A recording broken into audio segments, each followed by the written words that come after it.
Nahu opened her apartment door, not knowing her life was about to change, only to find strange wooden slippers by the bedroom and hear soft, rhythmic moans that left no doubt. Her heart froze and her hands shook as she peeked through the crack in the door, only to see the man she used to call husband lost in a passionate embrace with a stranger. That picture burned itself into her mind like a deep, unhealing scar. But then she woke up to the cold metal biting her skin, realizing another day had begun with the same nightmare and betrayal. So she sat up from the chair in the storage room and sighed at how that dream clung to her like a second skin. I wasn't thrilled about the sudden request, but since you're a hard worker and have become like family here, she bowed deeply and thanked you truly. Just before she was able to go, he spoke softly to her, even though they were still having a hard time with money. She nodded weakly, knowing the high interest rates were making it a struggle to keep up. And what about your husband? I heard he started a new job. She managed a tight smile, thinking about how he was working hard to earn a living, even though his pay was still low. Her boss stopped and looked at her with eyes that spoke louder than any words could.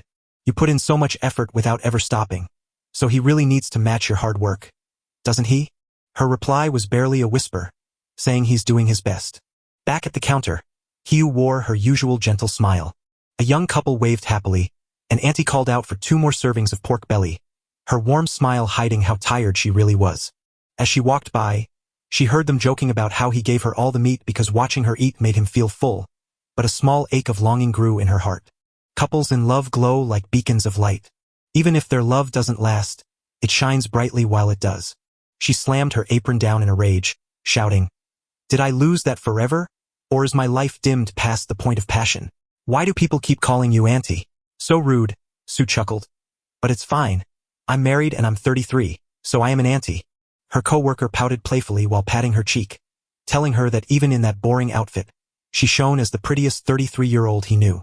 Sue smiled gently, teasing that she'd still get paid even if you flatter her, and as she clung to her arm and laughed softly at the joke about high heels, she finally said it was time to head home. She could smell the strong scent of alcohol before she even pushed the door open, and the floor was covered in empty bottles. There he sat, her husband, slumped in the middle of the mess while nursing another drink. She quietly set the food down for him, and without even looking up, he muttered that she looked terrible without makeup and should put some on. She said nothing, didn't cry, and was far too tired to care, sitting on the cold floor as her husband slammed his bottle down and called her lazy, while she whispered that she simply couldn't afford makeup when the rent was due. While slurping his noodles, he muttered, "You really need to start wearing that. Your husband is counting on it." She glanced at the piles of empty bottles and cigarette butts, wondering if love is like a flower left in the dark, making their relationship feel cold, dead, and forgotten like a damp basement. His voice jolted her out of her daydream about how terrible the food really was. Hai-Su blinked, struck by his words that cut deeper than she'd thought, wondering if she was the one making him feel ugly, or if she had lost her own light while trying so hard to love him, all while sunlight poured through the flower shop windows as she dusted the shelves. Her coworker flipped through Hugh's worn notebook and gasped as she read the wild mix of jobs listed. A butcher in the afternoon, a motel clerk on weekends, and a florist in the morning, making her wonder if this was some kind of magical time travel trick. Hugh didn't even look up as her coworker shook her head and called her unbelievable for still being so focused on work. Hai-Su started cutting the stems and arranging the fresh flowers. "All I've ever done is work, standing on my feet since I grew up, and the only time I ever truly rested was when the flu knocked me to my feet at age 24. From the very beginning of our marriage, I did everything by myself." Then came the day her husband fell to his knees, head bowed in shame, whispering apologies that made her voice hard and cold as she demanded to know exactly how badly he had ruined everything. He stuttered while she asked again, "How much cash did you borrow in my name?" He didn't speak but pulled her close to soften her heart, whispering if she could forgive him, while she stood silent and numb in the face of a debt that needed to be paid, hoping that hard work one day might finally clear it. But love burns out quicker than our youth, while debts stay to haunt us far longer than any feeling ever could. On quiet days, feelings would surge through her like a wild wave, threatening to drag her right under. Then, just as Hugh wiped the counter, a young man walked into the shop. Her coworker nudged her and whispered, "Look, it's him. The rose guy. The handsome one who buys a bouquet every single day, and since we don't know his real name, we just call him that." Her eyes sparkled with excitement as she whispered, "Can I take his order today?" Hugh smiled gently and said, "Sure, go ahead." So the girl practically skipped off to get started. "Are you here for the flowers again?" he asked, but the young man didn't reply. Instead, he took off his mask and kept walking right past her. His eyes locked onto Sue as he stopped right in front of her counter and asked, I'd like to order. Startled, she fumbled and found a bouquet of roses. He nodded, and as the memory returned to you, a wave of relief washed over him. His voice was calm, but his eyes seemed frozen in place, unable to focus on anything. Feeling uneasy under his stare, Hugh quickly wrapped up the flowers. He slipped into a nearby spot and watched her without saying a word. Some folks stride into a room with the confidence that they are the star of their very own movie. And then there are folks like me, just background extras in the grand scheme of things, completely forgotten and invisible. She took one quick look at the man and knew her fears were right. He was the hero everyone chased, while she was just the forgotten background character drowning in bills and boring days. Once the flowers were all in place, she gave him the bouquet with her familiar polite grin and said, "Here's your order, sir." He took it, but his eyes stayed on her just a second too long. Without saying a word, he simply turned around and walked away. As the shop door clicked shut, Hai felt a heavy lump form in her chest, but her coworker's excited whisper cut through it. "Did you see that? He only came because of you?" she murmured, making Hai blink in surprise. Her coworker stared at her in stunned disbelief, acting like she had completely missed the guy who had been buying roses there every single morning for months. A fuzzy memory of making a similar bouquet flickered at the edge of Hugh's mind. Leaning against the counter with a groan, her coworker threw her hands up in disbelief. "How could you forget?" she asked, grinning as if sharing a secret.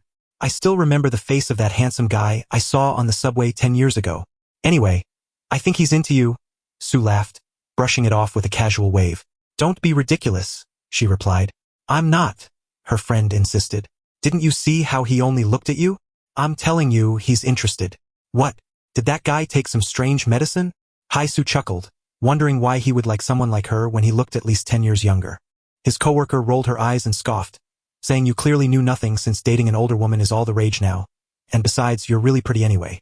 Hai-Soo let out a dry laugh, saying that if pretty people were special, then all of them must be dead. "I really mean it, so my coworker kept pushing because people have to say this all the time."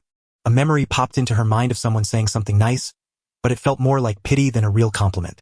"She probably told the tired woman a polite lie just to cheer her up," said Sue with a quiet voice that felt more awkward than anything, all while telling herself the same thing. "It's funny, isn't it? Strangers say nice things, but the man I married has stopped loving me." Her coworker nudged her gently and urged her to give it a chance, saying they might be a good match, but Hai-Soo softly replied that she already had a man, which shocked her coworker until Hai-Soo sadly admitted he wouldn't be around much longer.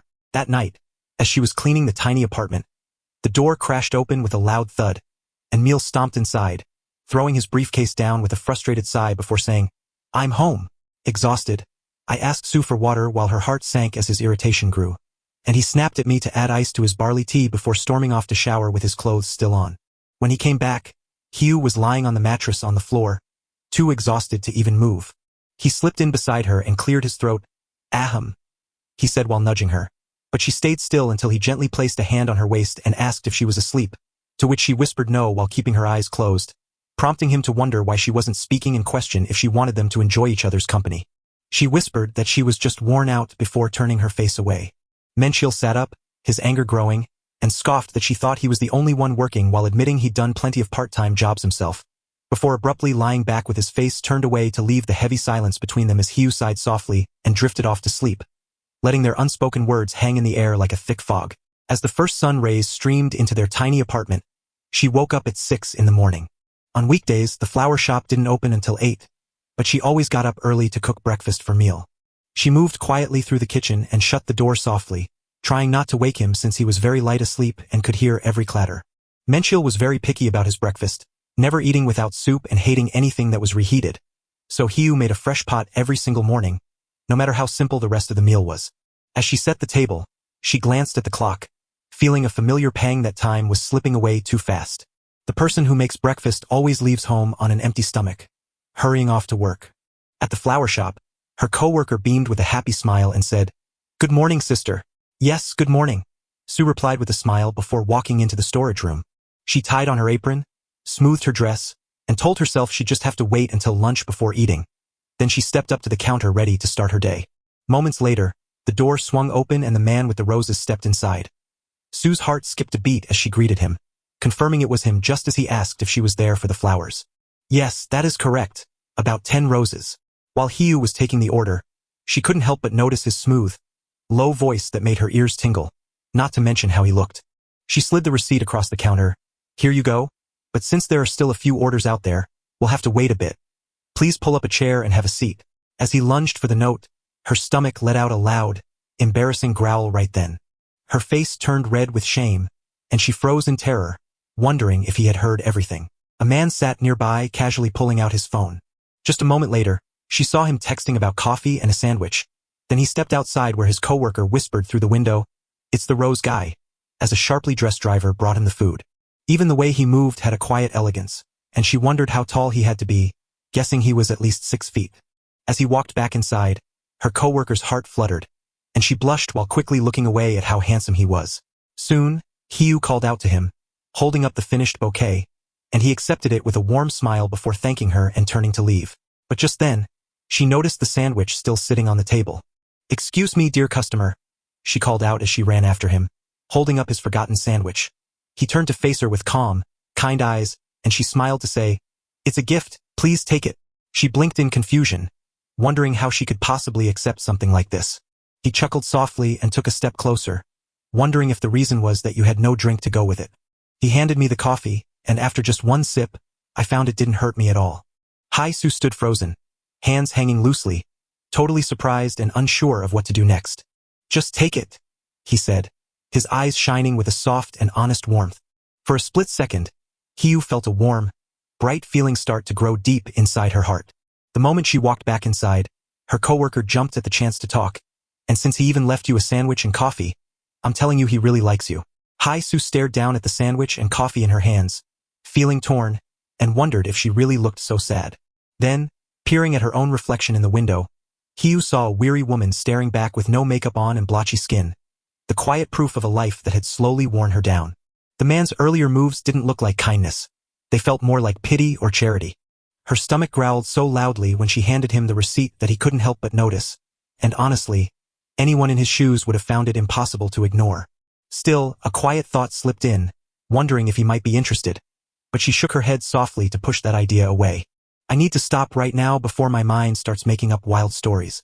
She set the coffee down on the counter and muttered under her breath that thinking about things that'll never happen just makes her job a little easier. From across the room, her coworker gave her a mean grin and asked, "So, Hai-Su, what are you going to do now?" "About what?" She answered without really paying attention, noting that since you mentioned having a boyfriend, you would either have to turn down the Rose guy or switch. Sue whispered quietly, "He's not my boyfriend." But then her voice dropped lower to say, "He is my husband." Her coworker's eyes widened, realizing too late that the guy mentioned was her husband, and she apologized for not knowing, while drifting back to something Meal had once told her. "Keep it under wraps. We broke up years back for money, so just call me your husband when we're home and let the rest of the world stay in the dark." There was no one to brag about because they were still living together after the divorce, which was so frustrating. She sighed, accepting that he was her husband and shutting the matter down as her coworker nodded and offered another apology. While Mchel was working in his office, a young woman walked up with a warm smile, handed him a cup of coffee, and whispered that he should do his best. Later, while taking a smoke break outside, a group of coworkers gathered nearby and one remarked that AR is really pretty, wondering if she was 25 and noting how great that age is, before another laughed and agreed about the 20s, mentioning the smooth, firm skin everyone praises. Menchil chuckled to himself, impressed that these guys could talk so smoothly. One of the men leaned in and whispered that Ari clearly likes you because her whole attitude shifts around you, so why not try it? Minchil looked down, crushed the cigarette under his foot, and muttered with a faint smirk, "Well, should I?" Later that night, Menchil lounged on the floor watching TV, while Hiu quietly folded clothes in the corner. She finally spoke, asking how work had been, but Menchil looked away and mocked her for taking so long to care about her husband. After sighing that every job was tough, she tried to talk about paying off their debt so they could remarry, but he rolled his eyes, thinking she only cared about marriage and assuming he'd agree once the money troubles were gone. "Anyway, hi Sue, but could you really live without me? Just don't push it, because you know how it goes when a woman nags and a man runs." He sat up and slipped his arms around her shoulders from behind, joking that he needed spending money to buy cologne because he couldn't be the only guy at the office still smelling like an old man while everyone else was clean and sharp. "How much do you need?" 201. Her brows furrowed. "Is cologne really that expensive?" He gave a louder reply, exaggerating. "Hey, at my age, I deserve at least a decent department store brand. I'm not going to wear the cheap stuff those kids use." Then without waiting, he flopped back down on the floor, eyes back on the screen. "Fine, forget it. If you don't want to give it to me, then don't. Later that night, Hiyu sat all alone, pen in hand, quietly adding up every tiny number to figure out their budget. They had spent a fortune this month, especially with Meal starting his new job, because buying a suit and shoes meant all the money had to come before his first paycheck. No matter how much I save, we're still in the red. So she rubbed her temples, searched for more ways to earn, and found a perfect but exhausting night shift at a convenience store that didn't overlap with her weekend motel work. She pulled out the advance her boss gave her, whispered that she'd sleep less, folded the bills neatly on the table with a note to buy cologne, and then felt a quiet voice in her head telling her that she split her 24 hours into tiny puzzle pieces to fill every gap with work. She headed out for another part-time shift, whispering to herself that it was all for their family's happiness. While somewhere across town in a narrow alley lit by flickering neon, two men leaned against a wall. One of them took a long drag on his cigarette and asked, "What's gotten into you?" While the Maha remarked that suggesting dinner together was a wonder indeed. Tahad said nothing, only staring quietly into the distance. His friend raised an eyebrow, chuckled, and asked who he should call, to which Taha replied coolly that he'd reach out to people we both know. The man grinned as he scrolled through his phone, saying, "If I tell them you're coming, we'll be swimming in girls." He gave Cho a strange look, wondering why she seemed so happy lately when she usually isn't. Later that night, the bar was alive with laughter and chatter. Glass clinked softly as gentle music drifted beneath the murmur of voices. At one table, a few men were already tipsy and joking that smart women sacrifice everything for their families. But when Sue walked by carrying dishes, a nearby voice calling her name made her hands freeze and her heart race. Thinking back to the days when she and Chil were once together. Was I not giving enough? Or was I not clever enough to fix things like everyone claims I failed? A shout from behind jolted her back to reality, and she quickly called out to Sue about the customers before turning to greet them and freezing in her tracks. BM Tiha, the rose guy, stood at the entrance, surrounded by a crowd. Her chest gave an unexpected flutter, making her sigh. "Not this again." Hige, one of the women, spoke up with a calm and confident voice, saying table for 4. Hai Su blinked in confusion, but Hige smiled and quickly apologized, leading them to a table. But inside, her mind was spinning with worry as she realized he had come back again. Could he have heard my coworker's teasing remark that made my heart stumble across the table? Or was it just Hige gently nudging Taha while offering him his food, prompting him to softly agree that she had eaten enough and then laughing at his predictable response? Watching how naturally they moved together, Haisu felt a shift inside himself and wondered if she was now his girlfriend. Noticing how good they looked as a pair and suspecting the bouquet was meant for her. An awkward feeling settled in her chest as she shook her head and told herself to calm down. But then Hige looked up and saw BMA staring at the counter. So she asked, "Hey, who are you staring at? You've been looking over there for a while." One of their friends, Dongwook, scoffed and asked Hige if she had a problem, telling her to stop obsessing over Bam since he doesn't care and to just eat. "Problem? My ass," Hige muttered, shooting him a glare. The woman beside them whispered a quiet laugh at what they were saying, while Dongwook sighed and muttered, "Geez, Hige, you're something else." But BM nudged him under the table to whisper calmly, "The meat's burning," to which Dongwook only grunted back. "Fine, fine," Dongwook muttered, turning his head back to face his plate. But Hige, driven by curiosity, leaned closer to BM Tiha. "So why did you stare at that lady? And do you even know her?" Bam's eyes seemed to dim slightly, as if he were saying, "Isn't it clear? I told you calmly that we already know each other." Hige's expression flickered for a split second with a silent thought, and the next day while Hai-Su sat at home mending a small tear in her dress, she worried that Mchil would be annoyed, just as he stirred awake from his sleep. "Why are you still awake when you should be resting?" he asked while rubbing his tired eyes. "Sewing?" she whispered, but he just laughed and stood up to grab the dress, shaking his head. "Wow, you really think I'm going to buy you new clothes right now? Forget it." She tried to stay calm and said she wouldn't throw the dress away because it was still wearable, but he rolled his eyes, scoffed that men don't like pitiful women, and shook the stretched out, worn clothes in his hands to remind her of an old woman before tossing it back to her while his own mind drifted elsewhere. "It was just a quick stop at the flower shop where we barely spoke and a simple mix-up happened." Meal sighed, wondering why she couldn't let go of those memories that stuck even when she tried so hard to forget them, since whatever she said always ended up sounding depressing. He moved in close, wrapping his arms around her shoulders from behind in a strangely casual way while greeting her. "Anyway, hi Sue. You're not charming or sparkly and know nothing about men. Yet I'm still here with you because who else would stay?" She stood frozen, refusing to turn or answer a word. The biting winter cold slipped through the thin walls of their small apartment, chilling her skin even inside, where their narrow, run-down, and dull home stood as a constant reminder of their hard life. And yet, as she went about her morning, a quiet thought formed in her mind. I might hate living like this, but I can endure it because of you. While the TV announcer's voice drifted from the kitchen, warning of rain that would last into the night, so she glanced out the window and saw the clouds gathering. Realizing she should grab an umbrella before heading out, and opening the cupboard revealed two waiting for her. One of them had bent ribs, so she picked it up and turned it over in her hands to look at it better. It wasn't completely broken, so with a small nod to herself, she left the sturdier one behind to take the slightly damaged piece for herself, knowing he could use the better one. While Minja was brewing coffee in the office break room, Arya walked up with a late voice and coy to ask if they had run out of instant coffee. Where did they put the new pack? She asked, pointing to a high shelf. But as she reached up, she let out a sudden shriek and clung to him in terror. Startled, Minchil asked what was wrong, but she only whispered that there was a bug while clutching his arm. I'm terrified of them, she whispered, clutching his arm and looking up with eyes wide with fear. Minchil gave a small, amused smile and promised, Don't worry, I'll take care of it. She pointed vaguely toward where she thought it was, admitting she knew it had been right there just moments ago, but now it was gone. As he glanced around with a small grin, a new idea popped into his head. He'd never been scared of bugs, and watching someone react that way felt strangely refreshing, making the whole day at work feel worth it. At the flower shop, Hai-Su's coworker looked up and said, He's running late today. To which Hai-Su, lost in thought, asked, Who? Her coworker chuckled and asked, Who else? Rose Guy. It's actually kind of nice, to see his face at least once on a rough day like this. And just like that, Bayama peered through the window as if summoned by her words, proving the old saying true. Hai-Su felt her heart skip a beat as she muttered, I'll handle it from the back. You take this one, only to be met with confusion when she vanished and her coworker asked, What? Wait, where are you going? But Hai-Su had already slipped away, vanishing behind the door just as Bam walked in. He saw her slip into the back room but kept quiet. At the counter, her coworker greeted him, hoping to find a special flower or the usual roses. Beam barely looked up, but nodded and said, Yes, please, the same.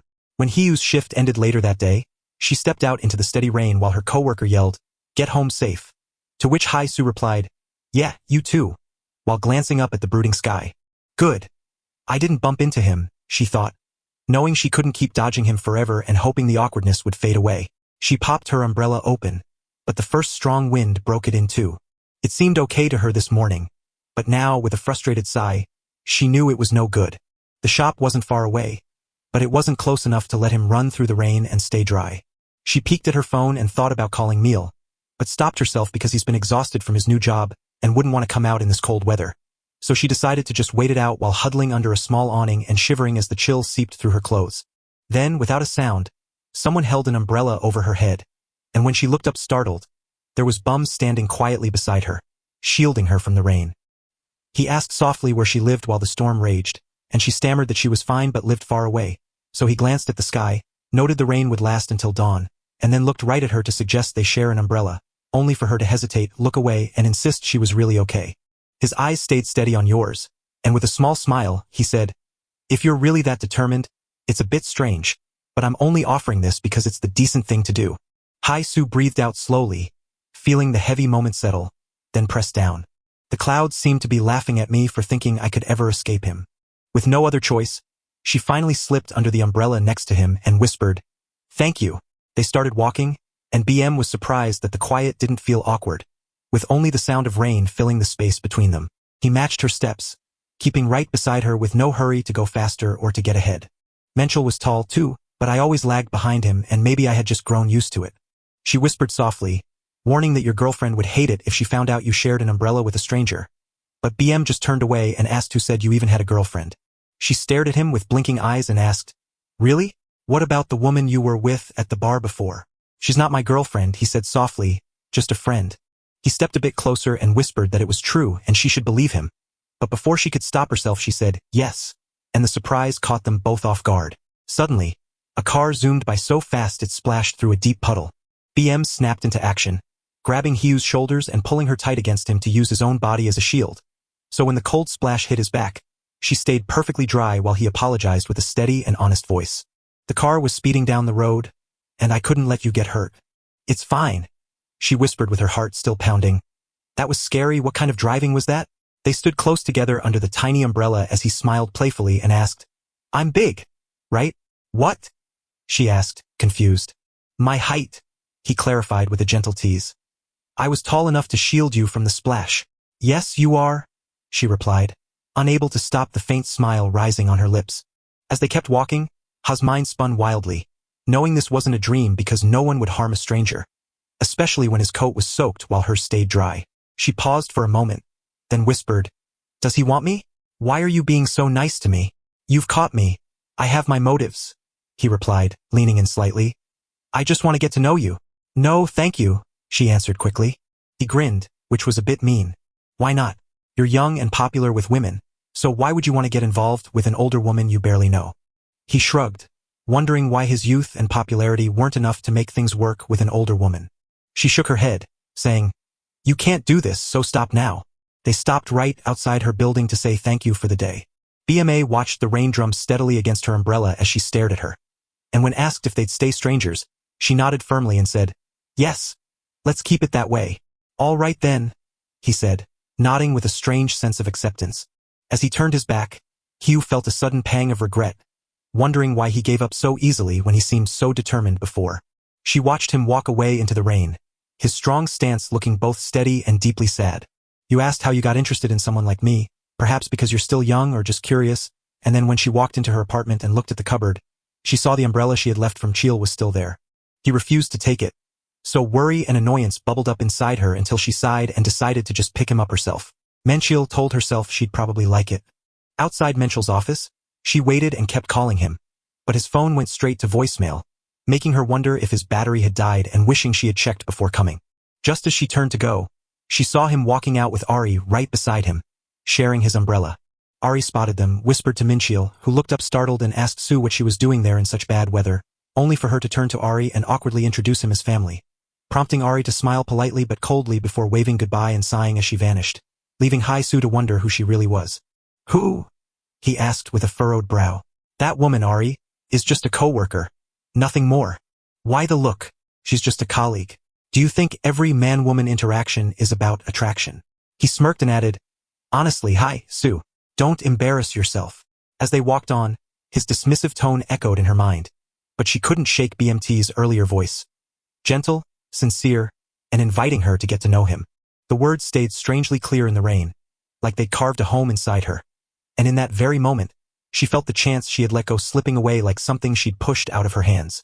The next day, Hiyu's co-worker slumped dramatically over the flower shop counter and groaned, complaining that the extra group orders were leaving him exhausted and begging for more pay, even though it wasn't peak season. Hugh smiled faintly and said, If you're tired, go rest. I'll take care of everything else.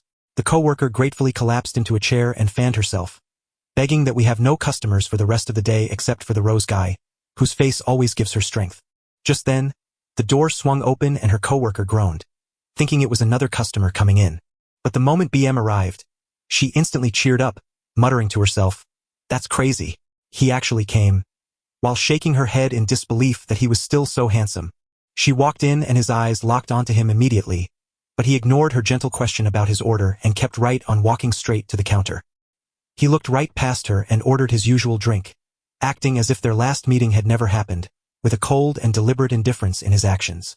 Days turned into a normal rhythm at the shop, where Hiza worked among the flowers, but her mind kept wandering away.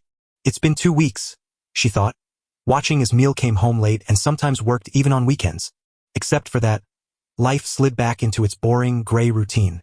It had been ages since she last saw Beam on that rainy night, and the words she told him still rang in her head. Let's just remain strangers, and so he stayed away, slipping out of her life just as effortlessly as he had walked in. You strangely complained about it? She admitted to herself, wondering if his interest was just a passing fancy. She picked up her phone and typed a quick note to Minchil asking if he was going to be late again tonight. She let out a deep sigh, reminding herself that it was lucky the feeling wasn't so strong, because when emotions go too deep, the wounds they leave become permanent scars that never fade. As she went back to her work, the empty feeling in her chest wouldn't go away, a quiet reminder of the chances she kept ignoring, and with every unanswered message and sleepless night waiting, the sound of her loneliness grew even louder.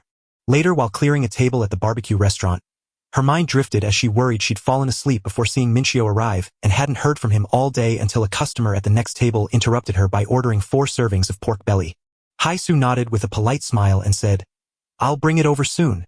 As she stepped up to place her order, bits of their chat floated over to her.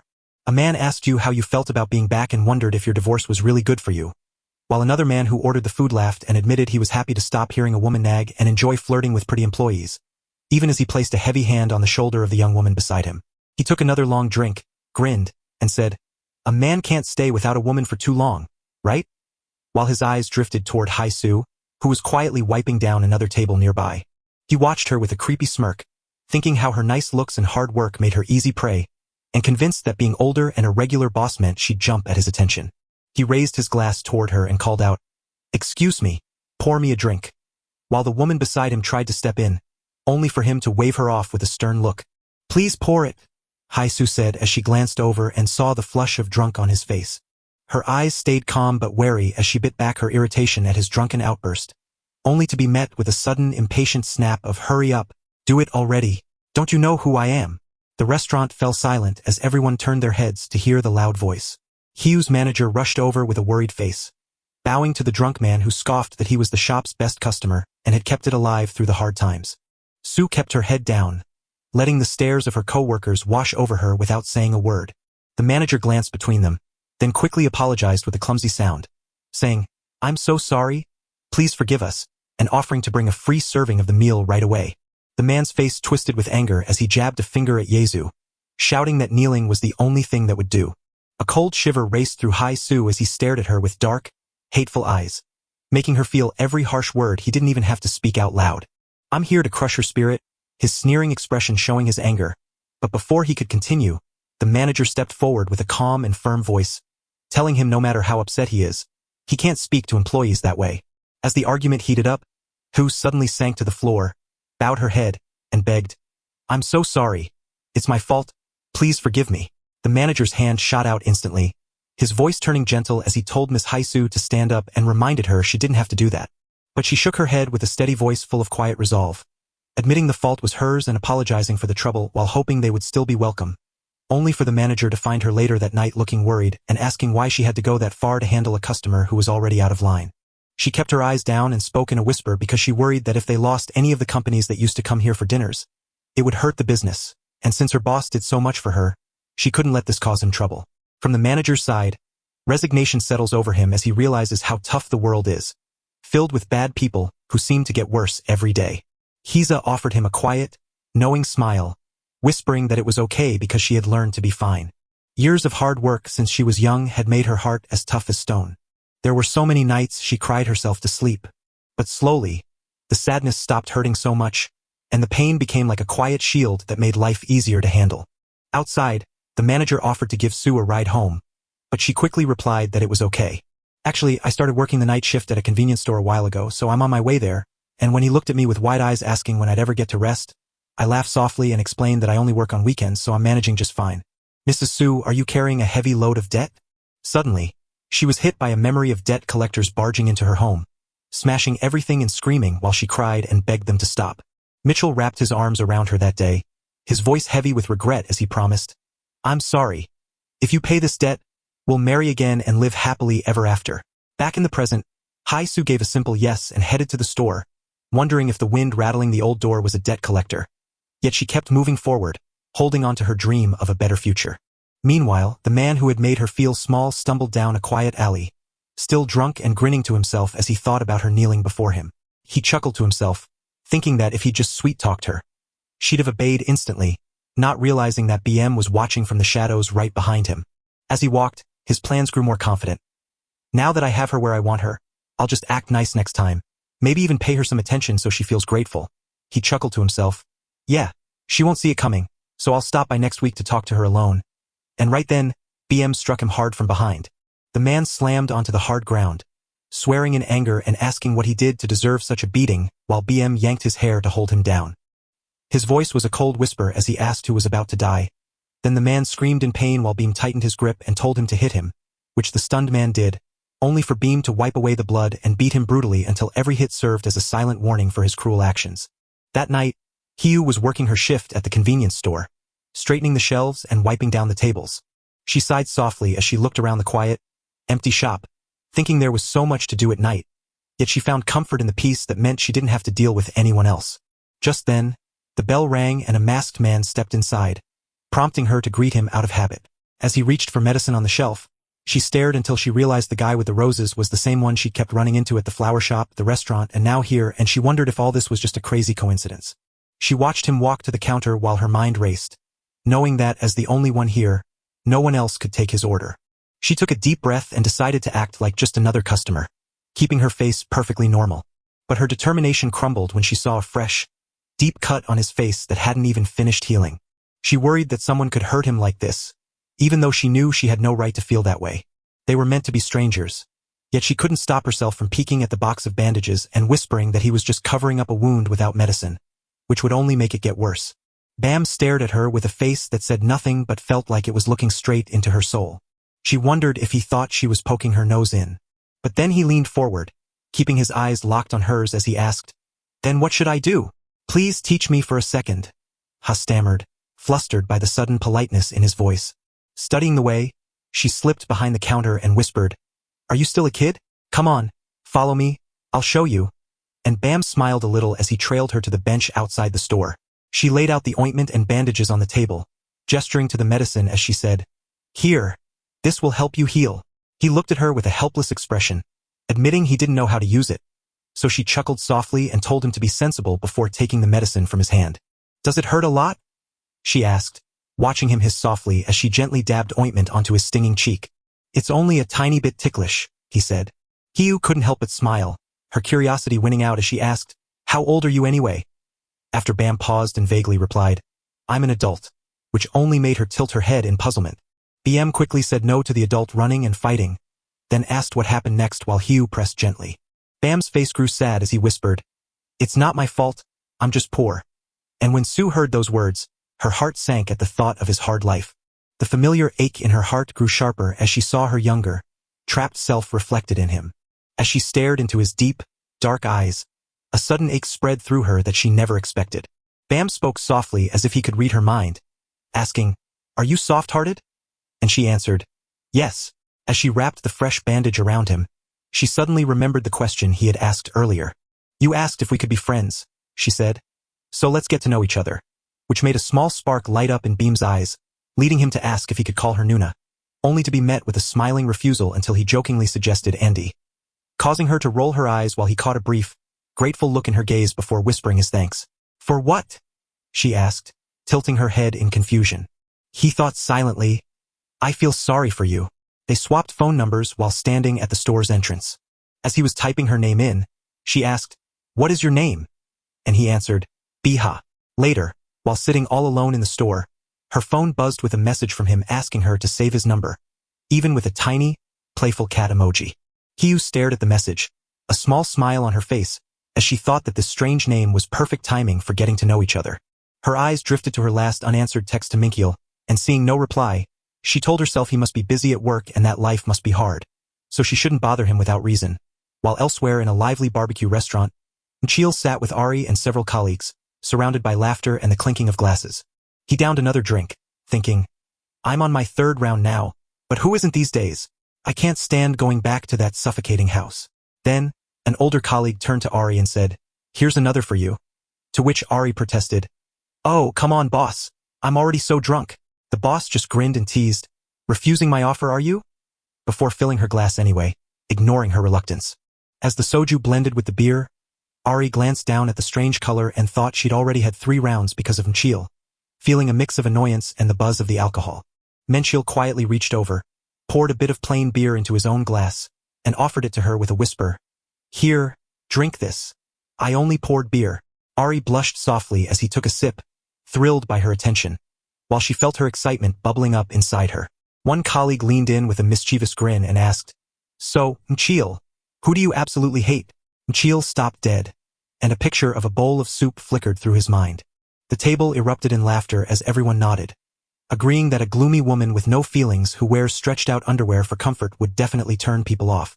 The older colleague chuckled and said, "You sound like a married man." Another guy joked, "Why get so specific? Single men usually keep it vague, but once they're in a relationship, they suddenly get super detailed." Minkyul just shrugged and looked at Ari, thinking, "No way.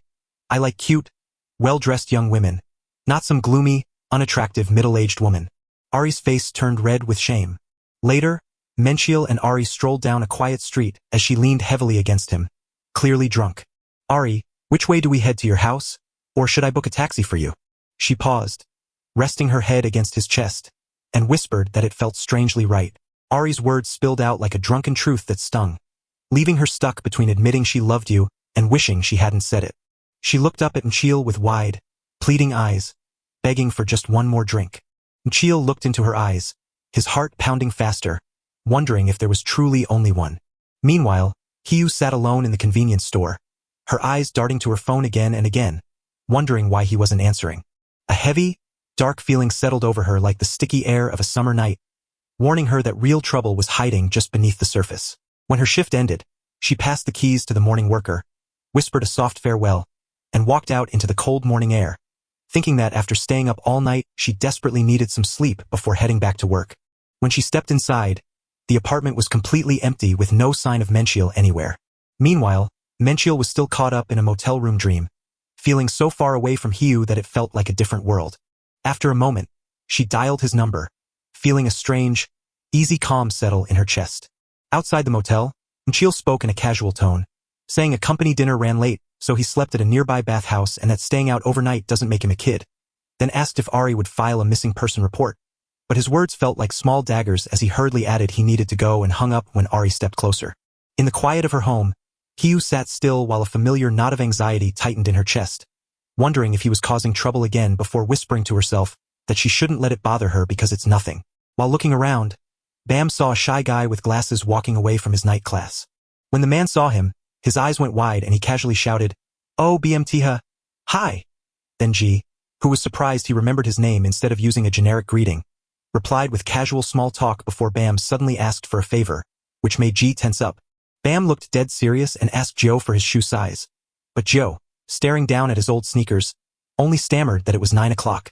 Bam's eyes sparkled with excitement, and he asked if we could swap shoes. G froze in his tracks, staring at my sneakers worth 50,000, then realizing his own must be worth 1,000,000, leaving him wondering exactly what he was doing. Bam leaned forward, Joe smiled and muttered it was fine. Then after Bam thanked him and swapped his pricey shoes for Joe's, Bam walked away leaving Joe baffled, feeling lonely inside despite everyone saying he's great, as if he's carrying a heavy, unspoken weight. Later, VM sat alone in the quiet cafe, wearing his earbuds and lost in his music. He slid into the seat next to her, pulled an earbud from his ear, and tucked it into hers as she leaned in with a soft question about the music playing. Trotby grinned and asked if it was a good song, though inside she rolled her eyes at his obvious cluelessness before looking down at his feet. She raised an eyebrow and asked, "Hey bum, what's with those shoes? They don't look like yours. And I've never seen you wear something like that before. They were nice, right?" He asked with a casual smile, only to hear a sharp "Are you serious?" back, followed by his own laugh and her muttering, "You're ridiculous." Outside, Dongwook walked past the cafe with a friend and spotted BM and Hyge looking out the window. My friend gaped and shook his head, muttering about how much he hated seeing Dae-hee with BM, while Dongwook bitterly wondered if I was jealous because I didn't get why all the girls loved him. His friend rolled his eyes and snapped, "Stop acting so cool. Just because you hang out with him doesn't mean you're his equal. So look at your own face and stop thinking you're in the same league." Dongwook snapped, cutting the silence short with irritation and frustration. At the flower shop, Hai-Su's coworker gave her a guilty smile and a quick sorry, which left Hai-Su blinking in confusion, wondering why. "Well, I guess I was wrong thinking the rose guy was into you," her coworker admitted sheepishly. "Because he only buys flowers from me these days, so I'm sorry for raising your hopes." Ha thought back to her last nervous conversation with Bum, where she had agreed to get to know him. She told herself no explanation was needed, smiled softly at her coworker, and whispered that everything was fine, even as her coworker gushed about how nice Rose Guy's voice was and how excited she was to hear him again, prompting Hiyu to silently decide to let her happiness be. Right then, the door chime rang and BM stepped into the shop, his eyes locking onto Hiyu right away. Her coworker's eyes went wide when she saw the faint bruises on his face, wondering what happened to him if someone really did hurt a national treasure. BM walked up to the counter with a small smile to say he wanted flowers, causing Sue's heart to jump before she quickly asked what he needed. "You know what I'm going to order?" he asked, holding her gaze. "Since we know each other now." Flustered, she turned quickly to the display and hurriedly promised to prepare a rose bouquet, just for a moment. While she picked out the roses, Bam stood right there watching her every move. She shook her head firmly, telling everyone there were no special bouquets or discounts for friends or family, leaving her coworkers staring in shocked confusion about what had really happened between the two. Bam leaned closer, his gaze locked on hers, and asked, "What are you doing later?" Hae-soo shot him a fierce glare and warned him that he'd be in trouble if he didn't stop. He grinned as he saw the message from BM wishing him good luck with a cute cat emoji.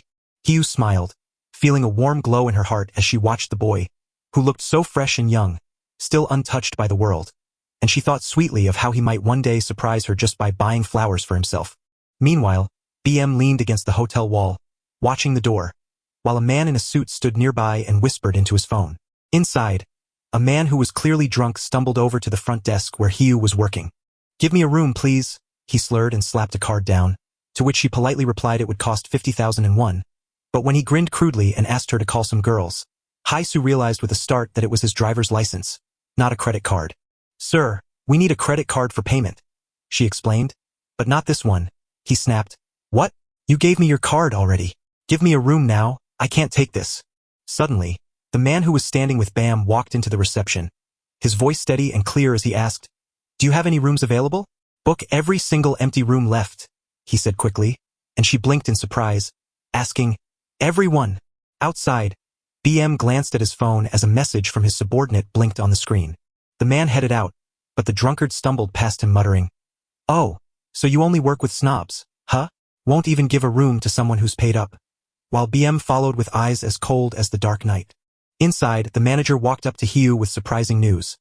Business had been quiet, yet every room was booked for tonight, so he told Miss Sue she could clock off early.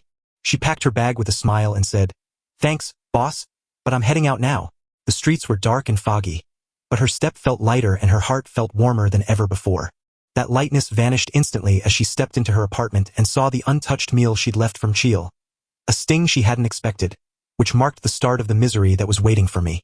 In the days after, BM's messages kept coming, one by one, like tiny sparks of light cutting through the dull gray. "The air is biting colder than usual, so bundle up, keep your pace steady, and remember to rest often." Every touch felt like a gentle, warm hint of spring brushing against her worn sleeves, and she thought you possessed a frightening charm. At the club, BM relaxed on a soft sofa next to Dong-wook while I scrolled through his phone with a small smile. "What's with that huge grin?" Dong-wook teased. "You look like an idiot." While BM, ignoring my call and staring at his screen, replied with an oddly amused tone, "What?" Dong-wook stared in shock as someone ignored his call, unable to believe that BMA, the legendary hunter who always chases women, was being turned down. A thing that had never happened before, and he couldn't stop wondering what Hyde would think if she found out. While we were busy, Hye was stirring a big pot of seaweed soup in the kitchen. Meal slipped behind her to wrap his arms around her waist, asking softly what she was making, and when she ladled a spoonful of seaweed soup to cool and feed him, he insisted she do it again until he tasted it and gave a slight nod of approval, saying it wasn't bad. "Who cooks better, her wife or yours?" Hae-soo glanced back with a small smile, but Michelle's mind wandered off. "The reason I'm saying all this isn't guilt," he thought, "not even because I spent days out with another woman." He watched her hunched over the stove in their cramped apartment, feeling like no matter what I do outside, her life stays exactly the same.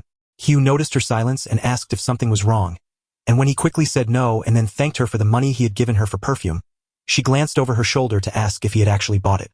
"Not yet. I've been busy, and knowing how hard you work, I felt reluctant to spend it," but he shrugged it off like it was nothing. She smiled softly and said, "It's okay, you can buy it." She was kind, he thought, simple and straightforward. Without saying another word, he slid his hands beneath her shirt with a rough, familiar touch as she stammered in surprise while he drifted his hands lower. "Just hold still," he whispered, pulling her near. She glanced at the clock, her mind racing as he kept talking about needing to eat and get to work, oblivious to her discomfort, until he finally chuckled, surrendered with open hands, and asked if he was some kind of beast for getting mad, just as she quickly adjusted her shirt in relief as he stepped aside. "She's like that flower I picked on a whim years ago, pretty but dull, and she doesn't even know how to show her thorns anymore." But later as Hye headed to her evening shift, Cheel sprawled on the floor with his phone when a message from Ari popped up. "Appa, what are you doing? Just resting at home for the weekend?" He replied, "Don't you miss me?" She teased. "Of course I do. You didn't even text first. Hang out with me." He stopped to think about how much he wanted to buy that perfume for her. Then he remembered a time he had gone shopping with Hae-soo. They went to find the dress she needed, but she paused to admire a handbag and looked at the price tag. He told her that such a luxury bag costs at least a few million, and seeing her embarrassed whisper, she quickly dropped her gaze and hurried out of the store. He grumbled to himself, annoyed by the memory that she knew nothing about brands or luxuries, wondering why he'd even bother taking her along. Without even a second's pause, he typed back to Ari's message. Then shall we meet later? Bam stood in the dark alley beside a man in a black suit who passed him a small pile of photos. Bam quietly looked over the pictures of Minchil and Ari sharing happy, close moments. After a quiet pause, he flicked open a lighter to burn each photo into ash between his fingers, and later, Hiu forced her heavy eyelids open at the hotel desk, reminding herself she still had a shift to work at the convenience store. Her phone buzzed with a message from BM asking if she could meet up after work. She wondered if something had changed, remembering the wounds she'd seen on him, and thought she could meet him on her way to work so they could walk and talk to keep her awake. As she stepped out of the hotel, she saw Bam leaning against the wall in all black, wearing a long overcoat that made him look mysterious. She blinked in surprise, noting how different he looked today, and as they started walking, she admitted she'd never met him before but felt he seemed much more mature tonight before he asked if she was heading to work, which she was, so he offered to walk her to the convenience store, leaving her wondering if she had already mentioned that. As they stepped into the shadowy alley, BM said, "It's dark and scary out here at night, but I'm an adult and I'm not afraid," to which Sue just said, "Hi." He whispered that he was scared, and she looked at him in surprise before he stepped up behind her to walk quietly like a protective wall. "Yes," BM agreed and stepped right behind her. As they walked, he noticed the faint marks on her neck, gently touched her shoulder, and she turned to ask, "What is it?" "It feels like a mosquito bit you right here," he said. "But how can it be a mosquito?" "But it's winter," she said, looking confused, "and it doesn't even itch." So he suggested it might just be a bug bite. Then she suddenly remembered Mchil tugging at her clothes and kissing her neck that morning, making her face turn red, so she quickly agreed, "Yes, it must be a bug bite," and smiled softly while pulling out a band-aid to cover it for her. Hai Su felt relieved that he was so innocent, so even though it might have been awkward for anyone else to notice, she let him press the band-aid over the mark. "Why haven't you replied to my messages?" he asked quietly. "What?" She blinked, surprised. "I saved your number," he said gently. "But I meant why haven't you replied?" "What should I reply to?" she asked, flustered. "I got hurt yesterday, and even though I took a break before the doctor said I could go, the spot where I was hit still feels sore." She replayed the simple and genuine messages he sent her in her mind. For the very first time, someone had sent her tiny, honest notes, and she didn't know whether to answer them or even if they needed an answer at all. He admitted that the silence made him feel sad, and those words tugged at her heart as she realized how painful it was to wait for a message that never came. So she softly apologized for her silence and confessed that she had never felt this kind of friendship with anyone before, wondering if it was really fun to be friends with someone so much older than her. She quietly realized that BM was her rock, especially since Meal was far away. Bam's face was kind, so I didn't need to apologize for being just a little kid throwing a tantrum. "Don't worry about making me feel better if you don't want to. Just do what feels right for you."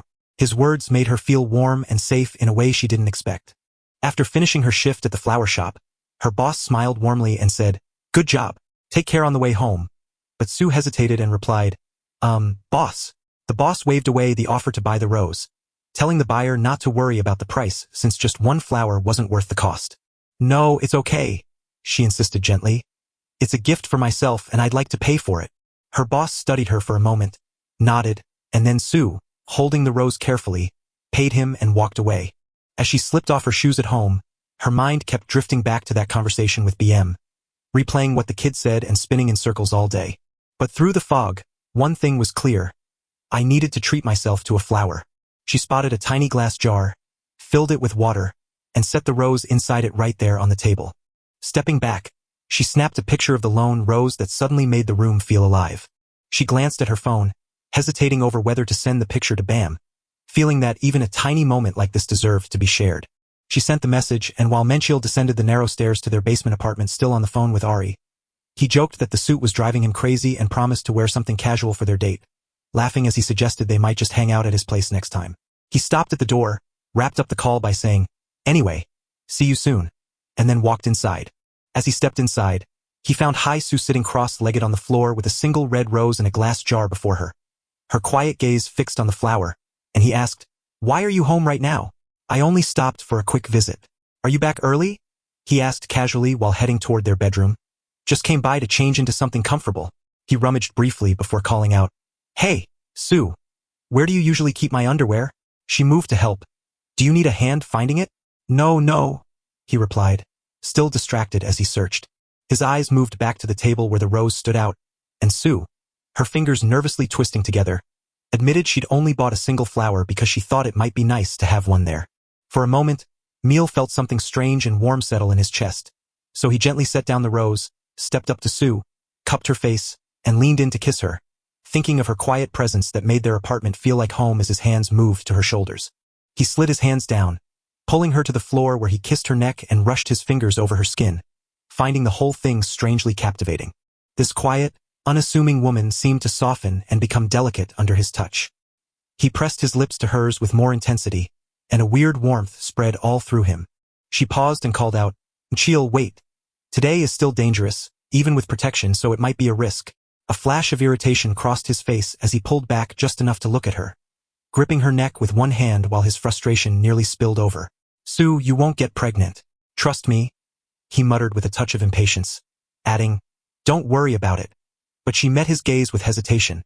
His anger flared, and with a frustrated sigh, he let her go, stood up fast, grumbled forget it, marched to their bedroom to finish changing, and left her sitting on the floor watching him with silent thoughts. Later, as Beam stared at the photo of the single rose Sue had sent him, a soft smile tugged at his lips, but his thoughts were cut short when two young girls rushed up on the street, one gasping in surprise at the sight of him, while the other joked about him being out of place in such a rough neighborhood before asking where he was going. He wondered if it was just luck, but deep down he knew every coincidence is really just a chain reaction of hidden fate, like falling dominoes and invisible threads all pulling together to bring this moment to him. His mind raced with thoughts of Sue, wondering if this was fate or just a coincidence. But deep down he knew there are no accidents because the end was decided from the start, and it was sure to bring tears. Back home, Sue did the laundry and went through Mitchell's clothes. As she opened his shirt, she stopped dead in her tracks when she saw a faint red lipstick mark on the collar. Her hand froze as a cold shiver ran up her spine, leaving her stuck in that quiet, painful second. At the same time, Mchiel met Ari, who had pulled her car to the side of the road. As she stepped out and greeted him with a bright smile, asking what they'd have for dinner, Mchiel silently opened the car door and pulled her inside. In the back seat, he gently pressed her down and lay on top of her, kissing her lips. While Sue worked at the barbecue spot across town, her thoughts kept wandering back to the lipstick stain on Mitchell's shirt. Her hands trembled while she worked, her mind frantically searching for answers, but she desperately told herself it must be nothing, just an accident. Maybe someone bumped into him, a tiny thing with no meaning. While Sue was lost in thought, she bumped into a glass, and it shattered on the floor. Startled, her coworker rushed over and asked, "Annie, are you okay? Did you cut yourself?" Sue managed a shaky smile and shook her head while bending down to collect the broken pieces, recalling how Mchiel once said to stay calm. She picked up the glass, holding back the tears that wanted to fall, while her heart trembled so hard it was hard to keep it under control. "It's nothing," she said again, swallowing hard. Later that night, while working the late shift at the convenience store, she scanned the items for a young woman at the counter who was talking on her phone. With a loud, agitated voice, she cried out, "What? That jerk actually cheated on you? I told you he looked like a cheater from the start. And seriously, what is with this nonsense about not settling down because there are no kids? Do all childless couples have to deal with this?"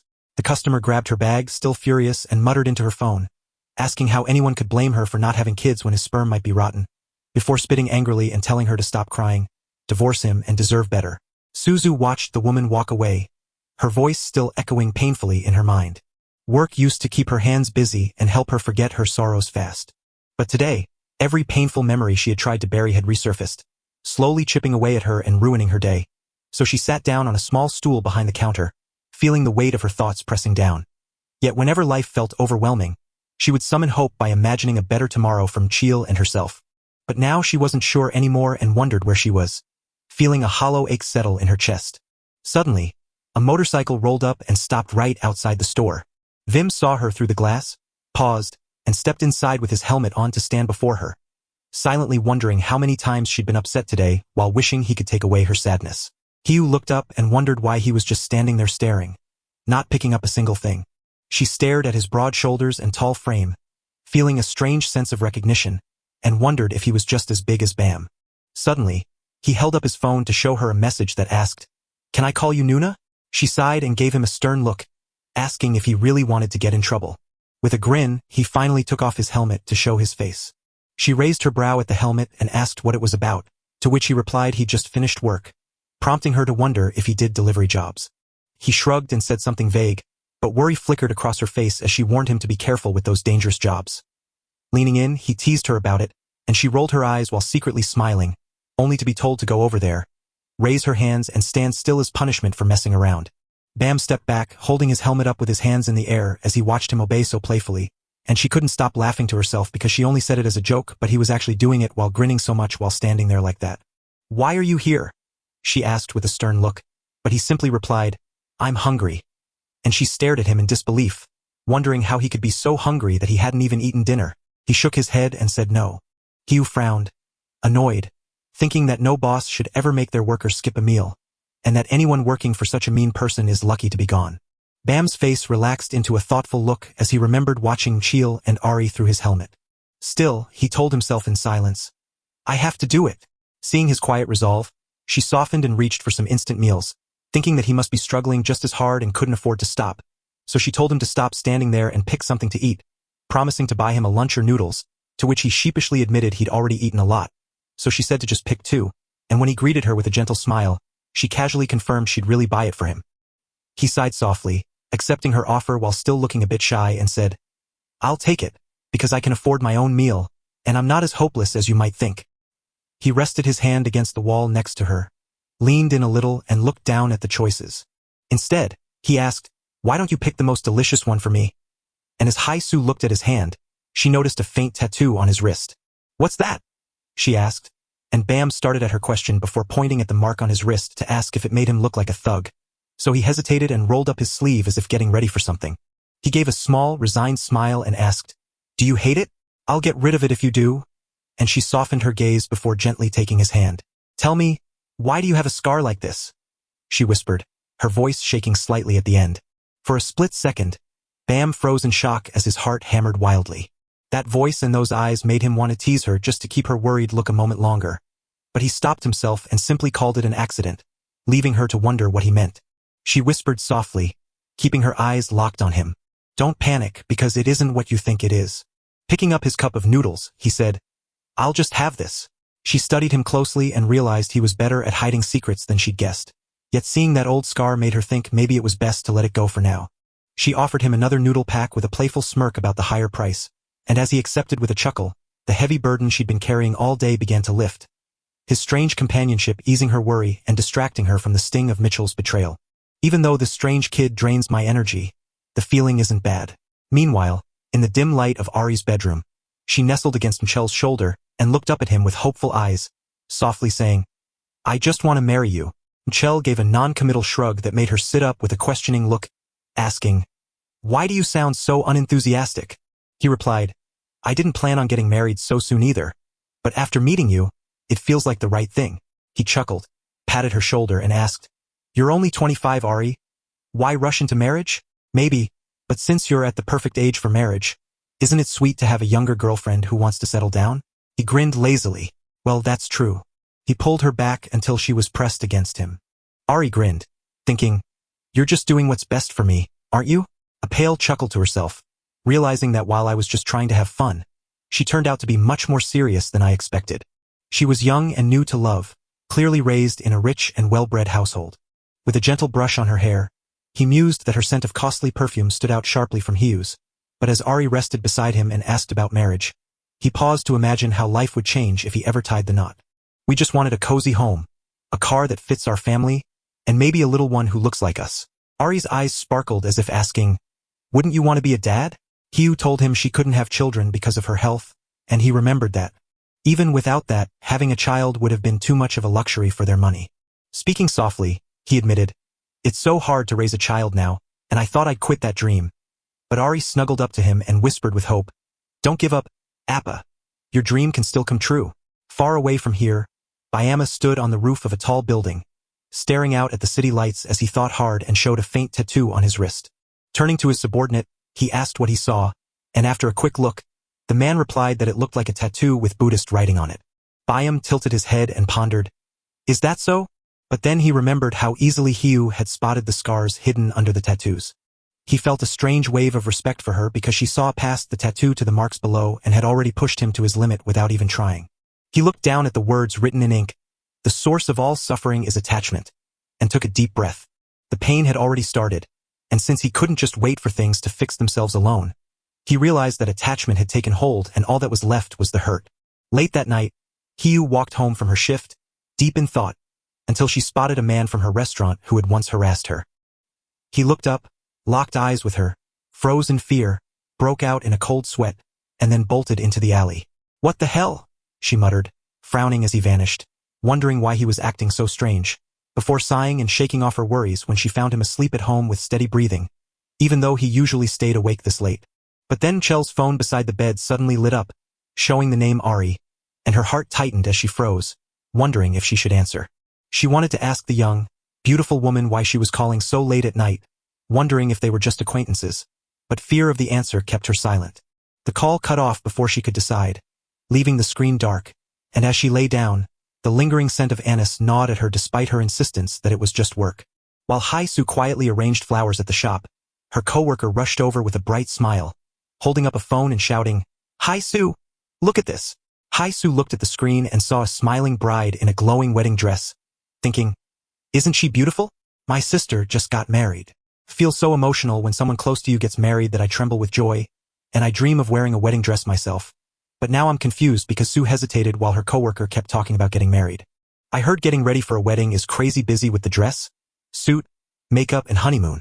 So tell me where you went and what your dress looked like."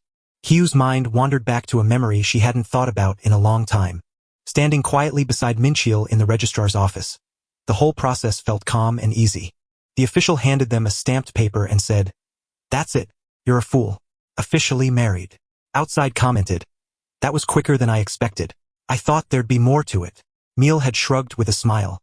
"Marriage?